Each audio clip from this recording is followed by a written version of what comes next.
What is going on, everybody? How is everybody doing today? Welcome here today to a reaction video to Colin Cowherd'S ranking of the top 10 players in the NBA under the age of 25. This is a very popular ranking to do in the NBA community, and it's a really fun exercise, really just to see and map out the best players in the NBA at a young age who's going to be kind of in the all-star, all-NBA conversation for the next 10 and for some players 15 seasons. So if you guys enjoyed these videos, drop a thumbs up. Colin Cowherd, he does have some very controversial rankings, and these type of lists, the top 25 or top players under 25, get very controversial. So I'm sure we're going to see something that's like, okay, what are we doing here, Cowherd? So yeah, we're going to react to it today. I'll leave a link to the video in the description below, and maybe I'll just kind of give you guys my quick top 10 at the end of this. We'll see. So these are the 10 in order. I'm a general manager, and again, a lot of this stuff is these are kids. Let's start. Number 1. So I would go Luka. Okay, starting from 1, I don't know if I like that. But 1, Luka, no duh. Like, this is the obvious choice. Like, I wouldn't even consider anybody else. He's already had more 40-plus playoff games than Duncan, Magic, Lillard, Reggie Miller, Ewing, Drexler, and Oscar Robertson. He's not close to his ceiling. I think his conditioning will get better. I think his strength will get better. I think he'll be able to occasionally get off the floor for a few minutes. I'd put Luka 1. That's an easy one. Okay, so since that's the easy one, I got to remember who's under 25 because, like, I used to do these lists a lot, like, 2 years ago, but that's when we still had, like, Giannis and Jokic, and even Embiid was in some of those, too. I feel like it would be Jason Tatum. I feel like Jason Tatum would be my 2. He would still be it over Zion, Trae Young, Ja Morant, all those guys. Because Jokic is not under 25. So I think it would be Jason Tatum would be my number 2. Number 2. Now it gets hard. I got to tell you, I see Trae Young. He's averaging 29.5. I mean, yes, what Trae Young is doing in the playoffs has really changed everybody's perception on him. And this is incredible. But I'm going to say, like, I mean, if they knock off the Sixers, it really is incredible. For the Mavericks, like, it's weird because you'd be like, oh, but Luka's never done this. I mean, like, if Luka got the Knicks in round 1, he demolished them. And I don't know if he'd beat the Sixers team. We still don't know if Trae Young's going to beat the Sixers team or not. We do have a Game 7 coming on Sunday, I think. So I think this is a little high for me at Trae. I know he's been great in the playoffs. You'd probably have him closer to 10, but now you'd have him in the top 5, and that's perfectly fine with me. Oh, you also have Mitchell and Booker as well. Damn. I still think I would go Tatum at 2. It'd probably be like Tatum, Booker, Mitchell, and then Trae Young if I were doing Points in the postseason. That's 4 more than he averaged in the regular season, and that's against 2 excellent defensive teams. His ceiling, he's just scratching it. He averaged 9.5 assists this season. That's the highest of any player under 25. So he's a total playmaker. You got some Mahomes here. He can run, he can throw, he can score, he can assist, and he's getting better fast. But can he play defense? See, that's my knock still on Trae Young. I don't know why. I mean, I feel like the Sixers might be doing it a little bit more than the Knicks, but Tom Thibodeau, horrible game planning against Trae Young on the defensive end. Like, I guess it was mainly Reggie Bullock that got matched up on him. Get a switch on him. Get either RJ, Randall, even Alec Burks, somebody that's a little bit more of an inside, I guess, scorer, and just bully him because he's not a good defender. He's an incredible offensive player. His shooting's been off the charts. His foul drawing has been amazing. He's been a great playmaker in these playoffs. It's just like, I don't know. I think that we're in a little bit prisoner of the moment. Recency bias. I think I would have Trae at 5, and I think I would go Tatum, Booker, Mitchell, Trae. I think that'd be my top 5. Fast. Number 3. Number 3. I think I'd go Jason Tatum. I've already had 50-point games. Now, his ceiling, he's pretty close to it.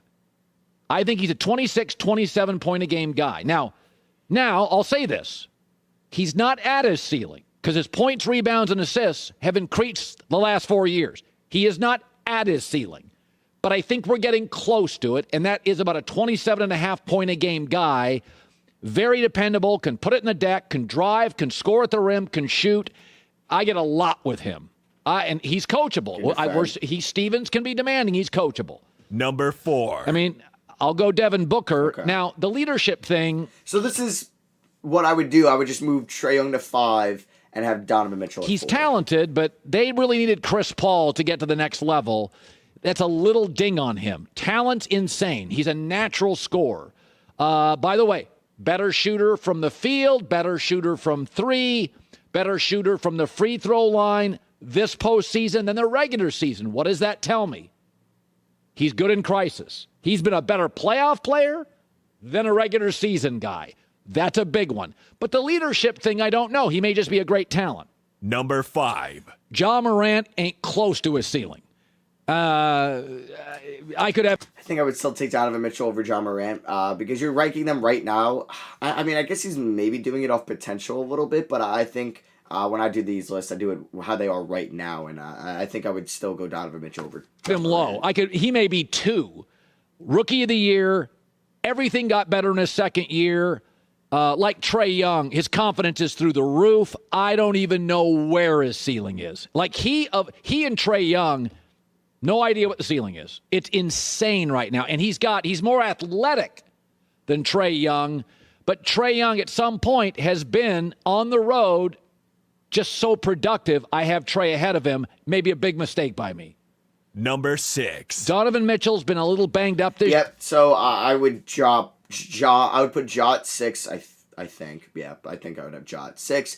Donovan at 4, Trae at 5, and then move Tatum and Booker up. That's what I would do. And then, yeah, I'd probably have Ja, and then I would have Zion. I think I would come in with Zion at 7. I guess you still have your Foxes of your world, Shea. Where do you start ranking LaMelo and Anthony Edwards? But I don't think I'd have them in the top 10 yet. So, yeah, I know I would probably have Zion, De'Aaron Fox, and that would leave one more. Would it be Jamal Murray? Because you'd have Murray, Ingram. I don't know. There's probably somebody I'm forgetting, because I don't know if does Cat still qualify, or is Cat 25? I'm not sure. So that's where I just got to see. Like, let me just type in Cat age. He is 25, so he doesn't qualify. So I'm guessing like those. But Booker still qualifies. I guess Booker's 24 from the 2015 class. So let me just go on, and then I'll give you my list at the end. This year plays on both ends. Again, I think he's closer to his ceiling. Ceiling's good. He's averaging 33.5. His ceiling is great. But I think he indicates how good the list is. Because I think of all these players, he and Tatum are really close to their ceiling. And I love it. But Ja Morant and Trae Young could have another 25-30% to their game. I mean, if I said Trae Young averaged 34 next year, would you be shocked? I wouldn't. Number 7. Zion, health's a factor. It's all health. Doesn't defend. His game he's great at what he does, but there's holes. Health, frightening. Hurt in college, hurt in the NBA. Now he's averaging 26 a game. That's the most ever for a player 20 or younger. His ceiling's insane. I'll probably regret this one, but there is a health issue, and he needs the right coaching. Don't take him out in three-land all day. Let him be what he is, which is a gifted bucket guy, free throw line. A lot of Karl Malone here. Don't try to make him Jason Tatum the shooter. So I guess the next 3, like I feel like you got to have Fox, Shea, and maybe Jaylen Brown, Ingram. I'm trying to think like any other players out there. I'm sure there's somebody that I'm obviously missing on maybe a poor team. Like I don't think I would put Colin Sexton in there. No. Yeah, so I guess I would probably have Fox, Shea, and then Brown, and then maybe Ingram's the odd man out. Number 8. Jamal Murray, torn okay. ACL bothers me. Very good player. The injury is Yeah. something. It's something, but he's great. Number 9. That was quick. LaMelo Ball, rookie of the year. Unbelievable. Way better than I thought.